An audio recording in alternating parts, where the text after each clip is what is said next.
नमस्कार आपनालोक सकलोके पुनर्बार स्वागतम नाजमाई मजिद बंधुসকল ब्लगते चाওক আজি सन्धियार 7টা गुरुत्वपूर्ण खबर।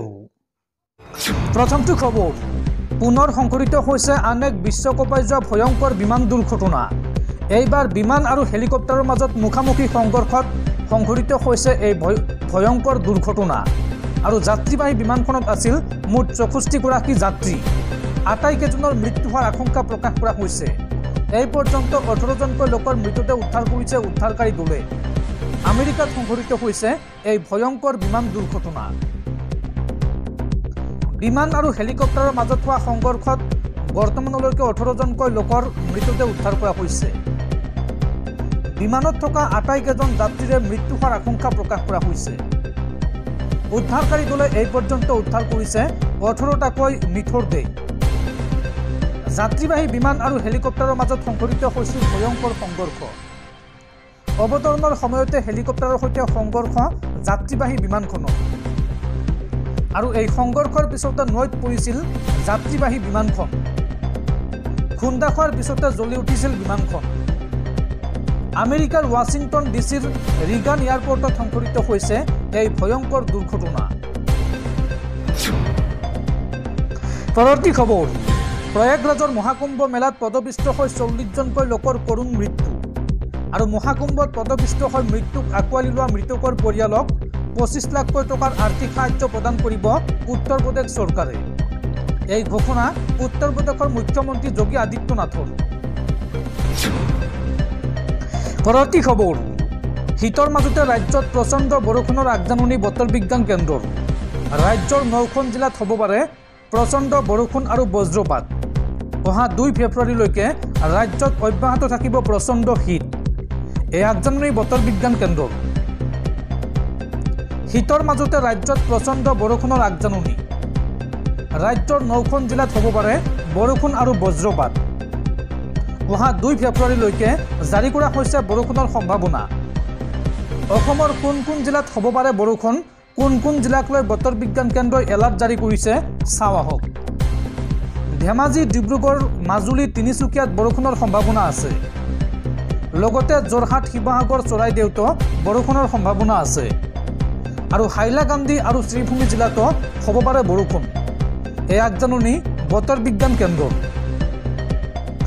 দৰ্শকসকল আৰু বহুতো গুৰুত্বপূৰ্ণ খবৰ আছে। তাৰ আগতে আপোনাক জনাওঁ যে যদি আপুনি এতিয়ালৈকে এইটো ভিডিঅ'ত লাইক কৰা নাই তেন্তে এতিয়াই ভিডিঅ'টোত লাইক কৰি দিয়ক আৰু এনেকুৱা ধৰণৰ ভিডিঅ'সমূহ নিতৌ চাবলৈ চেনেলটো ছাবস্ক্ৰাইব কৰি কাষত থকা বেল আইকনটো প্ৰেছ কৰি ৰাখক। পৰৱৰ্তী খবৰ ৰাজ্যত পুনৰ দলবদ্ধ ধৰ্ষণৰ ঘটনা। এইবাৰ সোণাপুৰত ফুৰিবলৈ অহা এগৰাকী যুৱতীক দলবদ্ধ ধৰ্ষণ কৰিলে এই 3 গৰাকী পাখণ্ডই। যুৱতীৰ সৈতে কুকাণ্ড কৰি গ্ৰেপ্তাৰ হ'ল এই 3 পাখণ্ড। 3 পাখণ্ড হৈছে ক্ৰমে গোপাল, লক্ষ্যধৰ আৰু হৰকান্ত। গোপাল, লক্ষ্যধৰ আৰু হৰকান্তই এইবাৰ লজ্জানত কৰিলে ৰাজ্যবাসী। যুৱতীৰ সৈতে কুকাণ্ড কৰি গ্ৰেপ্তাৰ হ'ল 3। সোণাপুৰৰ দলবদ্ধ ধৰ্ষণ কাণ্ডই জোকাৰি কৰিছিল সমগ্ৰ ৰাজ্য আৰু এই ঘটনাৰ সৈতে জড়িত গোপাল চুব্বা, লক্ষ্যধৰ তুমুং আৰু হৰকান্ত কামানক গ্ৰেপ্তাৰ কৰিছে আৰক্ষীয়ে।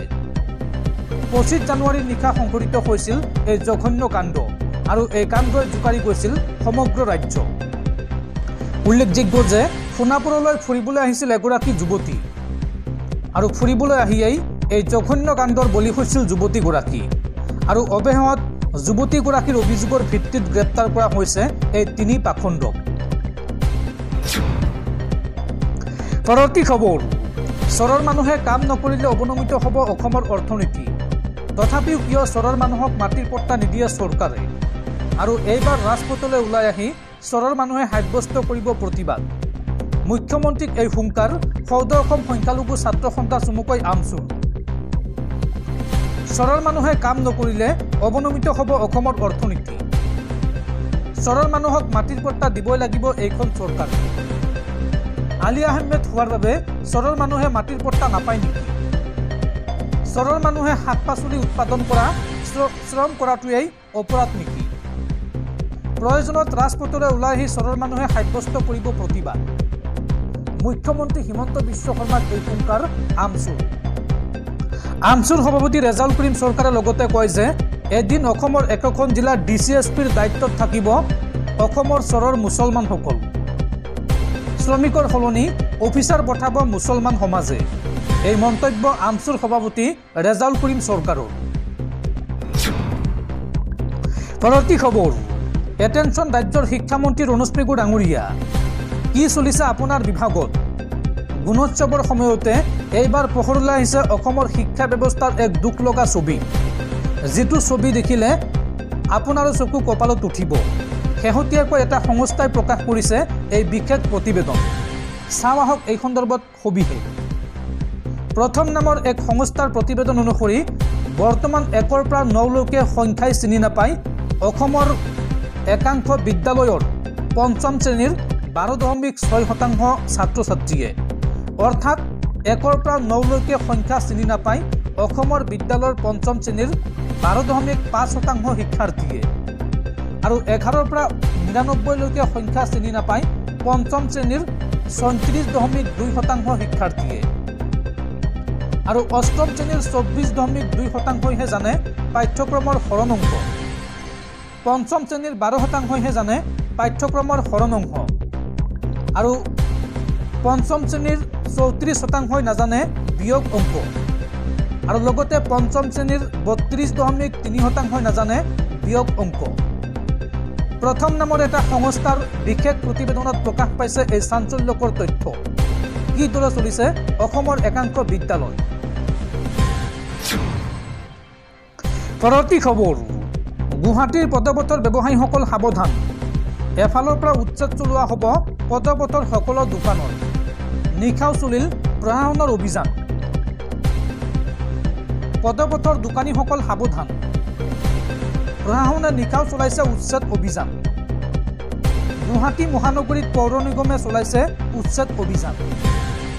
জালুকবাৰী আদাবাৰী মালিগাঁৱৰ প্ৰান্তে প্ৰান্তে চলিছে উচ্ছেদ। এডভান্টেজ আছামৰ অনুষ্ঠানৰ বাবে পৌৰ নিগমৰ এই সিদ্ধান্ত। আৰু জালুকবাৰীৰ পৰা খানাপাৰালৈকে চলিব পদপথৰ সকলো দোকানত উচ্ছেদ। জু ৰোড জিএছ ৰোডৰ পদপথৰ দোকানতো চলিব এই উচ্ছেদ অভিযান। পৰৱৰ্তী খবৰ, সাৱধান ৰাজ্যবাসী। অসমৰ চাউলত ধৰা পৰিছে মাৰাত্মক আৰ্ছেনিক। আপুনি তৃপ্তিৰে খোৱা ভাত সাজত আছে বিষাক্ত দ্ৰব্য। এই ভয়ংকৰ দ্ৰব্যৰ বাবে কিডনী বিকল আৰু কেঞ্চাৰৰ দৰে ৰোগ সৃষ্টি হৈছে বা বৃদ্ধি পাইছে ৰাজ্যত। শেহতীয়াকৈ বিজ্ঞানীসকলে দাবী কৰিছে এই কথা। আপুনি তৃপ্তিৰে খোৱা ভাত সাজত আছে বিষাক্ত দ্ৰব্য। অসমৰ চাউলত ধৰা পৰিছে মাৰাত্মক আৰ্ছেনিক। অসমৰ ভূগৰ্ভৰ পানীত ধৰা পৰিছে 60ৰ পৰা 70% আৰ্ছেনিক। অসমৰ ভূগৰ্ভৰ জলত বিষাক্ত আৰ্ছেনিক মিহলি হৈ আছে। কেৱল পানীতে নহয়, পথাৰৰ ধানটোলৈকে সোমাই গৈছে আৰ্ছেনিক। ধান গছৰ শিপাই আৰ্ছেনিক শুহি লোৱাৰ ফলত বিষাক্ত হৈছে অসমৰ চাউল। বিষাক্ত আৰ্ছেনিক নিয়ন্ত্ৰণ নকৰিলে মৃত্যু উপত্যকাত পৰিণত হ'ব অসম। এই বিস্ফোৰক তথ্য পোহৰলৈ আনিছে বিজ্ঞানী ডক্টৰ জগন্নাথ বিশ্বকৰ্মাই। ইংলেণ্ডৰ এখন বিশ্ববিদ্যালয়ৰ পৰিৱেশ বিজ্ঞান আৰু জলসম্পদ বিভাগৰ জ্যেষ্ঠ বিজ্ঞানী বিশ্বকৰ্মা। নগাঁৱৰ সন্তানগৰাকীৰ এই গৱেষণা ইতিমধ্যে বিশ্বজুৰি চৰ্চিত হৈছে। বিশেষকৈ অসমৰ হোজাই, নলবাৰী, যোৰহাট আৰু মাজুলী জিলা আৰ্ছেনিক ফ্ৰীৰ হটস্পট ৰূপে পৰিগণিত হৈছে। আৰু এই ভয়ংকৰ দ্ৰব্যৰ বাবে কিডনী বিকল, কেঞ্চাৰৰ দৰে ৰোগ বৃদ্ধি পোৱা বুলি দাবী কৰিছে বিজ্ঞানীগৰাকীয়ে।